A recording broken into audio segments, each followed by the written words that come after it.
Hi guys, good evening. मैं बहुत दुखी हूँ। मेरा पोता चला गया दिल्ली। स्कूल खुल गया है उसका। 8 दिन की छुट्टी थी तो उसमें आया था। उसी में हम लोग अयोध्या वगैरह भी श्री राम दर्शन के लिए भी गए थे। तो लेकिन आज उसकी फ़्लाइट थी दरभंगा से। आज वो लोग चला गया, 4 बजे की फ़्लाइट थी। रास्ते में जाम हो तो जल्दी निकला, इसलिए पहुंच गया। नहीं तो कोई एक्सीडेंट हो गया था। सो कल रात से जाम था। कैसे कैसे करके पहुंचा है। दूसरे रास्ते, गांव के ग्रामीण रास्ते से एरोड्रम पहुंचा है। अभी फ्लाइट से पहुंच गया दिल्ली। अभी वो गाड़ी में क्या वहाँ ओला चलता है, क्या चलता है। ऐसे तो गाड़ी है लेकिन तो फ्लैट पर लगी हुई है। वहाँ से लिया है। कैब लिया है। कैब लेके वो लोग अभी जा रहा है रास्ते में। मैं तो बहुत दुखी हूँ बउआ। उतना अब थोड़ा-सा नॉर्मल हुआ है। जाते समय ना बहुत दुखी था। मैं क्या करूँ?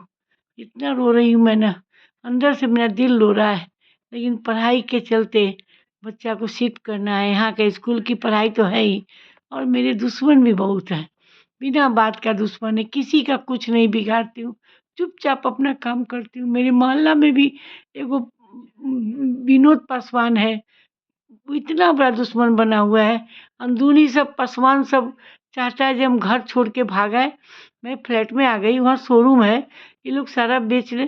पूरे जीवन में मेरे पति को तंग किया, वो बेचारे बर्दाश्त करते रहे, लेकिन मैं नहीं। मेरे साथ मारपीट किया, मेरे साथ, मेरे बेटे के साथ, मेरे स्टाफ के साथ मारपीट किया। विनोद पासवान का भईवा पूरा मारपीट किया। क्या नाम है उसका, मैंने पुलिस केस कर दिया। तो अब आके सब भोला पासवान, तारनी पासवान आके कह रहा है कि केस मत कीजिए। आप केस, मैं मार खाऊं, गाली खाऊं और केस नहीं करूं, कानून का सहारा नहीं लूं? हैं? और तुम लोग रोज गाली कहो, वो आके माफी मांगे। अरे माफी दिन में मांगेगा? दिन भर बाइक लगा के सब मेरे शोरूम के सामने। एक लड़की काम करती है, औरत सब आती है, लेडीज आती है, उज्ज्वला औरत सब आती है। उज्ज्वला सिर्फ महिलाओं को मिलता है। वो सब सिर्फ लोफराई करता है, दारू पीता रहता है।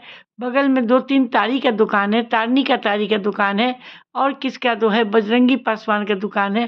पता नहीं पुलिस क्या करती है, जो सब तारी का दुकान क्यों नहीं बंद करवाते। वहीं पर तारी, दारू, शराब, अफीम सब मिलता है, और शाम के शाम हल्ला। तो उस सब से आज तक कोई मतलब नहीं। हम लोग अपना एजेंसी पे रहते हैं, शोरूम पे रहते हैं, शोरूम से अपना बंद किए चले आए। और स्टाफ को कहता है, तुम स्टाफ को क्यों बोल रहे हो?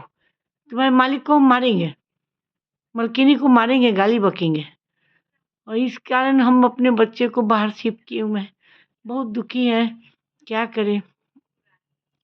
बहुत लोग उधर भीड़ा हुआ है।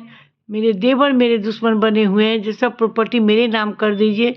मेरे चचेरे ससुर बसंत चौधरी हैं, वो मेरे कहते हैं जो सब प्रॉपर्टी मेरे नाम कर दो, पूरी ज़मीन मेरे नाम कर दो। पता नहीं सब मेरे पीछे पड़े हुए हैं। और मैं कैसे सर्वाइव करूँ समझ में नहीं आता है। मैं अपने जिला के पदाधिकारी से अनुरोध करती हूँ, एक विधवा महिला की मदद करें। ये विजय चौधरी, बसंत चौधरी, भोला पासवान, तानी पासवान, विनोद पासवान, इस सब का अंत करें। जो बिना बात का रगड़ा किए हुए 42 साल की एजेंसी चला रही हूँ, नंबर 1 हूँ पूरे बिहार में, और आज भी नंबर 1 हूँ। ये सब कह रहा है, जो सब छोड़-छाड़ के भेज-भाज के तुम लोग भागो। बहुत तरह का तंग किए हुए हैं। इसलिए अपने बच्चे को, बच्चा मेरा पहुँच गया दिल्ली, अब फ्लैट पे जा रहा है। पहुँचेगा तो मैं आपको बताऊँगी। मैं बहुत मेहनत करती हूँ, बहुत मेहनत करती हूँ। मेरी उम्र 65 से ऊपर है। मैं 6 बजे सुबह से 12 बजे रात तक मेहनत करती हूँ। मैं अपने बच्चों की रखवाली करने के लिए, कस्टमर को गैस पहुँचाने के लिए, सारे चीज़ मेरे साथ, मेरे स्टाफ सब मेरे बच्चे की तरह हैं। सबको ये रखा है जिनका स्टाफ सबको भगा दे, स्टाफ को नहीं रहने दे। वो स्टाफ नहीं है, मेरा बेटा है। मैं कल मकर संक्रांति में सुबह दही चूड़ा का भोज की, और रात को खिचड़ी का भोज की हूँ। फिर ओमकार जी का बर्थडे पार्टी था, तो उसमें गिने-चुने जो मेन स्टाफ मैनेजर सब है, सबको लेके सब ओमकार जी सबको खाना खिलाए हैं, पार्टी किए हैं। उसका मैं वीडियो नहीं डाली हूँ, डालूँगी। एक ही तो बच्चा को तो बच्चा नहीं है, एक ही उसका शौक है जो जन्मदिन पर अच्छा से हो। उसका 14 जनवरी ही जन्मदिन है, मकर संक्रांति। पूरे भारत देश उसका जन्मदिन मनाता है, ऐसा दिन जन्म है। मैं रोते-रोते भी हँस दी उसके जन्मदिन पे। आप सबों से अनुरोध है, आशीर्वाद दीजिए जो मेरे दोनों बेटे, मेरे पोता का, मेरी एजेंसी में काम करने वाले मेरे किसी भी स्टाफ, किसी भी डिलीवरी मैन, किसी भी अकाउंटेंट, सबकी भलाई हो, किसी का बुरा ना कर सके कोई। मैं किसी का बुरा नहीं चाहती। अभी अब बेटा पहुँचेगा, बुआ पहुँचेंगे तो फिर मैं ब्लॉग बताऊँगी। दिल्ली फ्लैट पे पहुँच गए।